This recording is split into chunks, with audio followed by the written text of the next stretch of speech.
खुलुमबाय बयनिसिमबो आंनि चेनेलाव गोसो गोथारै गाहाम हामलायनाय जासिहरबाय। बे रादाबनि गेजेरजों बयखौबो मिथिहरनो सानदोंदि बर' बिमा आन्दायनानै दं। मिथिनो मोननाय बादिब्ला मैया मोनाबिलि समाव गोदाव सोराव आन्दायना थानायखौ नुनानै बर'नि सासे इउटुबार बर'नि दावहारुआ गावनि न'आव लाना थांदों होनना आंनिसिम खौरां हरदों।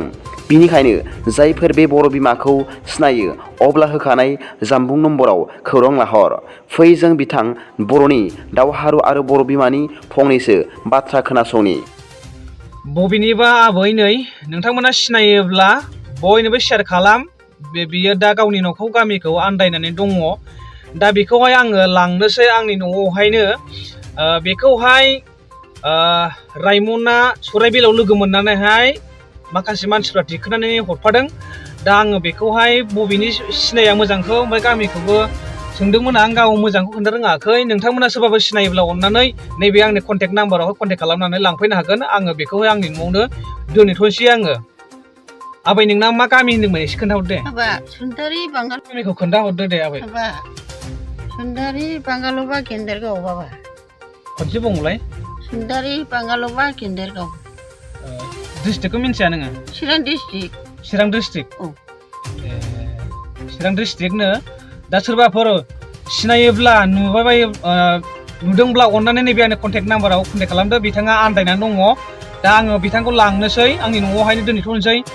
सियां गैया नै दख'ना ओरैनो बायदों मिन्थिया। दा नोंथांमोना आंनि न'आवनो लांफैनो हागोन आरो आंनि कन्टेक्ट नाम्बार होखादों। बे आंनि कन्टेक्ट नाम्बाराव कन्टेक्ट लानानै लांफैबानो जाबाय। आंनि न'आव दोनथ'नोसै आङो। दे बयबो शेयार खालामलाय अननानै बर'जों बर'। दे थेंक इउ। आबै नोंनि फिसालानि नामा मा नाम होनदोंमोन? अर्जुन। अर्जुन। ओमफ्राय सासेल' फिसालाया? सानै। सानै मा नाम? सासे समेस्वर। समेस्वर। ओमफ्राय डिस्ट्रिक्टआ मा होनदोंमोन? चिरां। बांगालबा गेन्देरगाव चिरां डिस्ट्रिक्ट। गामिया बेयो? औ। ओमफ्राय चिरांखौ मिथिगौ? मा डिस्ट्रिक्टखौ मिथिगौ ना? औ। डिस्ट्रिक्टआ मा डिस्ट्रिक्ट गोग्लैयो?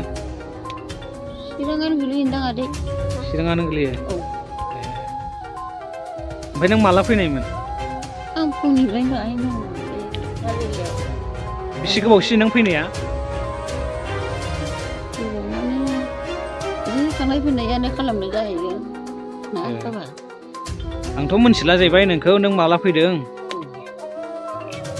दा फिसाया आंखौ बिमा असे बायदि साननानै गावनि थाखाय मेरला गारि सिखायना लाना फैबायलै आंखौबो दखानाव आलाय सिलाय होजायो गोमानानै थाबाय खालामनायखाय।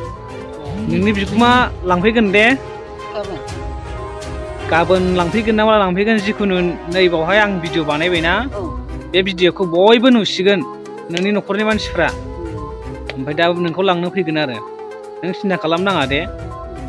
औ नों बावनो थाथ'दो। नङा आदै बिसोरबो बिराद खस्थ' मावनानै जानाय।